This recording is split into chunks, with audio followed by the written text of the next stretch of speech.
Komisi Independen Pemilihan KIP Kabupaten Aceh Jaya telah menerima ratusan logistik alat bantu tunanetra. Ya, alat bantu tersebut nantinya akan didistribusikan ke setiap TPS jelang hari pemungutan surat suara. Berbagai persiapan menjelang pemungutan suara Pilkada 2024 di Aceh Jaya terus dilakukan oleh pihak penyelenggara setempat. KIP Aceh Jaya telah menerima berbagai logistik termasuk alat bantu tunanetra. Alat bantu ini disediakan untuk mendukung penyandang disabilitas dalam menggunakan hak pilihnya.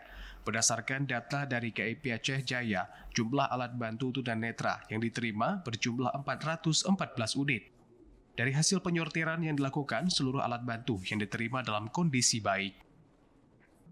Saat ini logistik alat bantu tunanetra disimpan di gudang logistik KIP setempat dan direncanakan akan didistribusikan 1 hari jelang pemungutan suara bersama dengan logistik lainnya. Kasubag Umum dan Logistik KIP Aceh Jaya, Syamsur Rizal menyampaikan, logistik alat bantu tunanetra ini akan disalurkan ke setiap TPS dengan jumlah 1 TPS 1 alat bantu. Alat bantu tunanetra sudah kita terima, itu berjumlah 1 TPS 1 alat bantu tunanetra. Kita di Aceh Jaya ada 207 TPS, jadi jumlahnya untuk pemilihan gubernur 207 alat bantu tunanetra dan untuk pemilihan bupati 207 ABTN. Artinya berapa jumlah semua? Jumlah semua kalau 2 jenis itu 414. Ya. Sudah kita terima di gudang.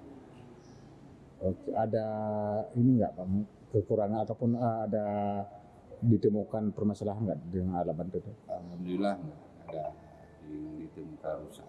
Alhamdulillah baik semua.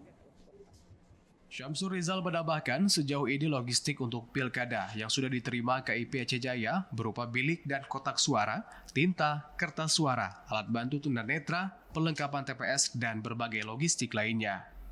Dari Aceh Jaya, Musliadi, TV Aceh melaporkan.